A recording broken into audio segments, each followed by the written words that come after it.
Did you know that $44 million is only like 0.1% of America's wealth? Did you know that America's wealth is $454.4 trillion? Regardless of how accurate that search is, because it was a surface search that I did, the point of this video isn't that. Let's get into it. So, I told that story to tell you guys this, that God's timing is perfect. Now, why do I say God's timing is perfect? God's timing is perfect because if you're waiting for a financial promise and it hasn't come through yet, there's things you can do in the meantime, and there's things that I can share with you that I've done in the meantime and that I'm doing in the meantime until the Lord's financial promise comes through in my life. You may be wondering, does God promise financial freedom? Does he promise financial prosperity? Does he promise these things? And the answer is yes. And the reason why I say yes is because he did it for me. And I'm going to tell a story. And this story is, well, my personal story about how God promised me $44 million and how I can tie it to Matthew 25 and the parable of the talents. So this is the story that I'm going to get into. Once upon a time, God gave each person, according to their ability, like the number and the amount of money that they received. And one day, I was walking just down the street, and I got a thought because I was thinking about how am I gonna be a millionaire, because I want to be a millionaire. And I was praying about it, and I was going through all of the motions, and I was doing my Bible studies, I was seeking the Lord, and all of a sudden, I just get this word, 44. I get this number 44, and I contemplate on it, I think about it, but then, it doesn't register until I continue to contemplate on it that $44 million.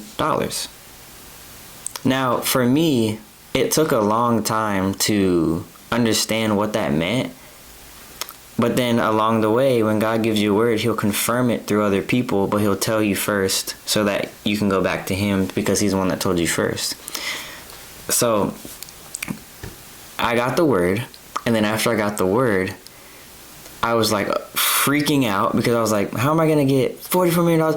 Do I have to start a business? Do I have to start a YouTube channel? Do I have to do this? Do I have to do that? How is this going to come, Lord? How is this going to come? Is it going to come through the book that I wrote? Is it going to come through the training that I do? Is it going to come through? What is it going to come through, Lord? I don't know. And I had all these questions after the Lord has spoke that to me. And I'm just sitting there in complete anxiety, just on the floor, crying, not knowing what it's going to do. The Lord gave me this huge vision, but I don't know what to do. And I just had to lay there at his feet and say, Lord, you know what? I'm not sure how this is going to come through or how you're going to work this out. But I trust you. And in that moment, when I did that, complete peace just comes over me. I know exactly what I need to do. Just sit and just wait for further instructions from the Lord. And I got further instructions. And one of the instructions was to just meditate on the idea that I'm worthy and that I'm enough and that I'm the person that God calls me to be. Meditating on, I will walk worthy of the calling that is set before me. I will walk worthy. That was the first thing that I had to do, is to remind myself that I am worthy of this promise, because this is a promise that Jesus gave me, and it's the parable of the talents. And I had to continue to meditate on that and remember that I am worthy of the call that God has placed on my life. I am worthy because Jesus calls me worthy.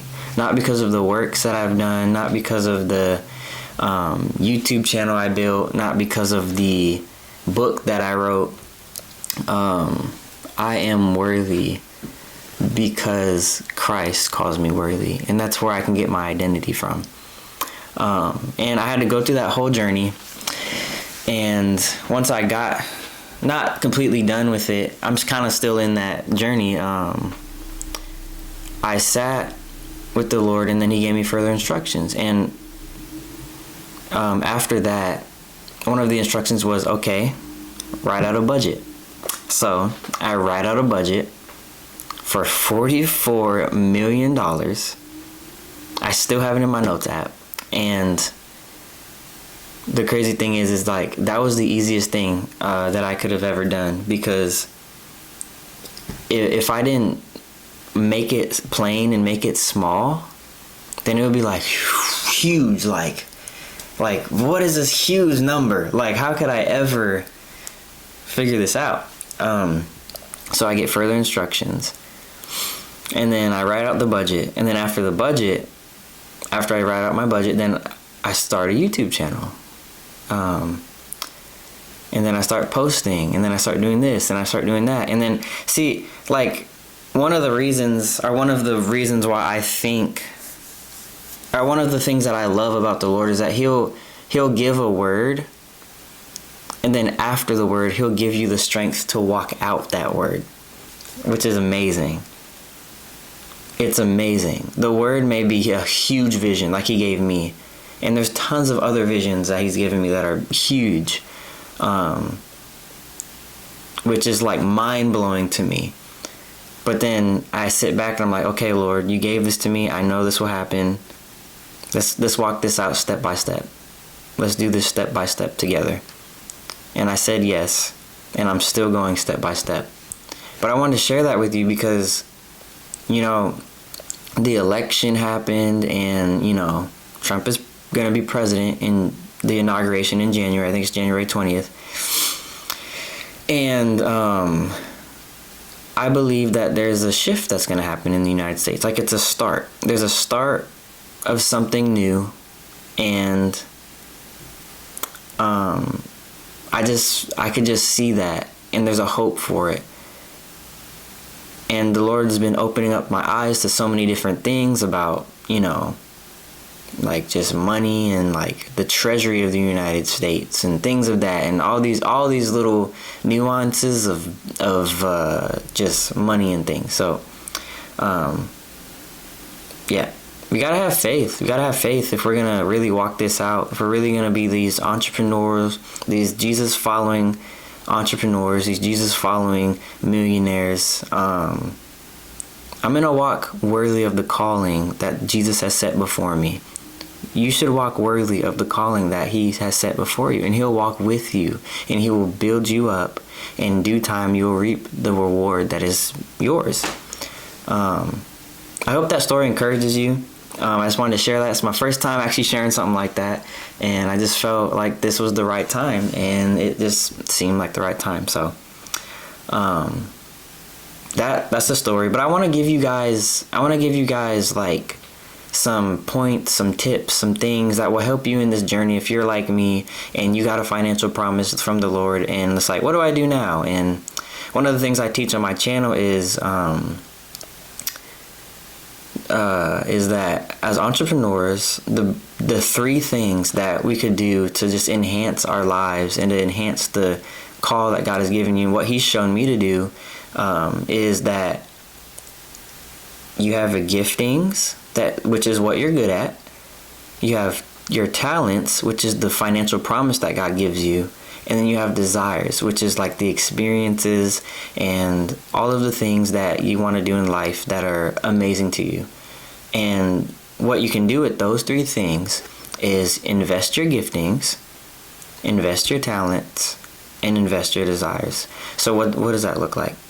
So to invest your giftings, if you're asking, how do I invest giftings, talents, and desires? Well, This is how you invest your giftings. So I'm going to use me as an example. So to invest your giftings, I am a teacher. I have a teacher gifting.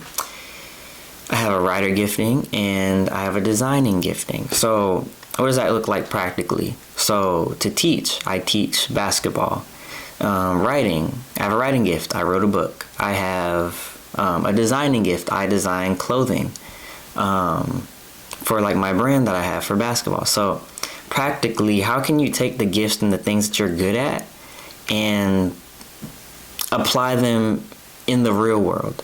And that was something that's something that you can do to do that. So to invest your talents is something that's a little different. So your talent, you can invest your talents in cars, watches, bank accounts, and jewelry. You can invest in those things. Invest in something. This is my personal opinion, and this is also I hope it's not unsolicited advice, but I'm just gonna let you know that I'm just sharing this. You don't have to do this, but if you take your money and you put it into a car that's worth $100,000, maybe $200,000, if you keep that car for however long, you could sell it for more. And the same thing goes for watches. Like if you get a Patek, or if you get something like that, however much those would cost, like say $250. You take $250 and then you buy it, and you can sell a watch for the price of a house. So that's investing the money that you get. So you didn't invest the money that God promises you into things that you could sell for bigger purchases if you want to get like another house or something. That, because in the parable of the sower, in the parable of the talents, it talks about investing your money. And it's like, what better way to invest your money into something that you love and that you can wear, but then eventually sell, so that you can, have something to do with it. So you buy it, enjoy it, sell it. So buy it, enjoy it, sell it. That's what I would say if you want to invest your talents and how to further along invest your money and all of the things and enjoy your life in a holistic way. So yeah, and then the last thing, to invest your desires, is to go on experiences. Actually, before I get into that, investing your talents, the last thing is, if you have a Roth IRA, or any type of savings account or something like that, me and my wife personally have a Vanguard account. If you have, I'm going to use me as an example. If you have $5,000 in that account, and let's just say you have credit card debt, which I have credit card debt, and you take that, and I also have a car that I want to pay off. So the way that you can invest the talents that you have now currently, while you're waiting for the promised money that the Lord has promised you, is you take that $5,000, you put that $5,000, you pay off. So I have $10,000 in credit card debt. So I'm taking that $5,000 from that account, and this is contrary to popular belief, but I believe this is something that the Lord would want me to do. And this is not spiritual manipulation, but it's a good idea. So it's like, why not take that money, put it into your account? I would have $5,000 in there, and I have about $7,000 something left on my car. So if I put the rest of my car on my credit card, that would free up me to pay off my car sooner. And I also get cash back on my credit card, so then I can have money to live off of now. That's a way that you can have your money working for you without going to get another job if you can't, or if you're unable, or if you're just in a season that the Lord wants you to like just sit and wait and just be obedient because something is happening. That's the season that I'm in. And it looks different. It is different. It sounds different. you're probably thinking, why would I ever take money out of a retirement fund and use it now? And I would say, you don't have to do that. This is just something that I'm considering because I want to use the money I have and invest it into something that, you know, I could have and I could just pay off. But yeah, so that's the last thing. And the last thing is invest your desires. So if you invest your desires, which would mean to go on experiences, live your life, and do things that you love. In the meantime, don't focus so much on work. If you're wondering, how am I going to get all this like money to come through? I want to be a millionaire. It's like, enjoy your life, enjoy the things that you have currently in your life right now. Don't worry about the future. Jesus has it all under control. He knows what's going on in your life. He has the whole world, your world, in the palm of his hands. And just go live your life. Buy the things you want. Get those Jordans you want. Go see that new movie you want. The new Captain America Brave New World comes out next year. So it's like, go see that. Or, you know, a new game's coming out and all these things. Like, if you're into Assassin's Creed, which I'm not personally into that, but if you're into Assassin's Creed, that comes out. Like, you know, buy things and get things that you want in the meantime, so that you can live a balanced life, having a balanced heart, so that even in the valley, if you can have a balanced heart, you will have a more balanced heart in the promise. See, and this is just ad-libbing, in the valley is where you can build intimacy with the Lord, which means you hear his voice more deeply, more intimately. He speaks to you in different ways, and that's one of the ways and things that I've learned, is that he speaks to me in different ways now because of the way that, like, because of the valley season I'm in. You know, the valley season. Like, when you hear the word valley, and when you hear the word valley, it's like, oh, this is a dreadful place. But no, it's a place of intimacy. It's a place of understanding. It's a place of grace. It's a place of love.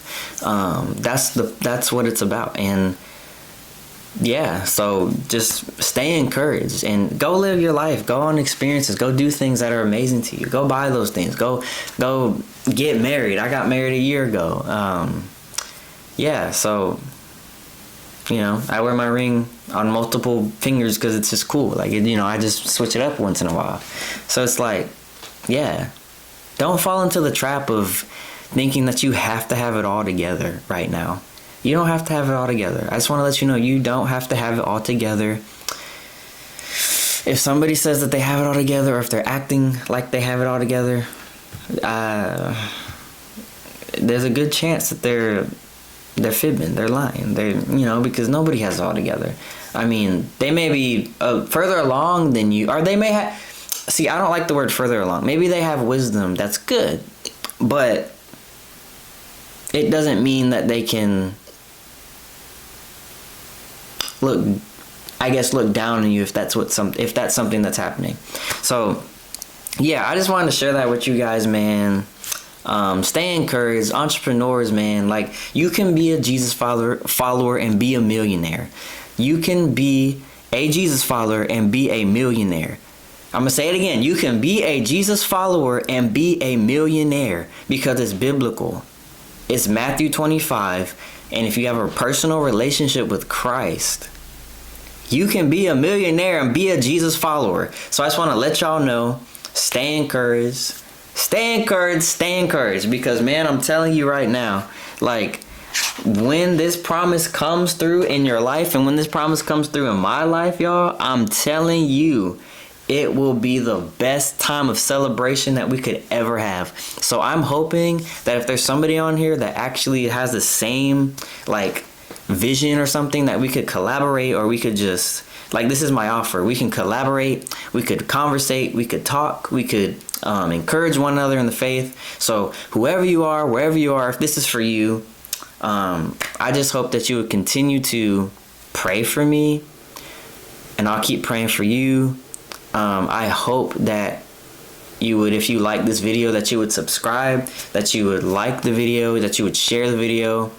I'm on a goal to get to 150. I'm at like 116. Yeah, y'all. So I appreciate you guys. I hopped on here today, super just comforted and encouraged by the Holy Spirit. So, God bless America. God bless India. God bless people. God bless Israel. And let's keep going and let's make this world a better place for you, for me, and for everybody. So I'll see y'all later. Peace.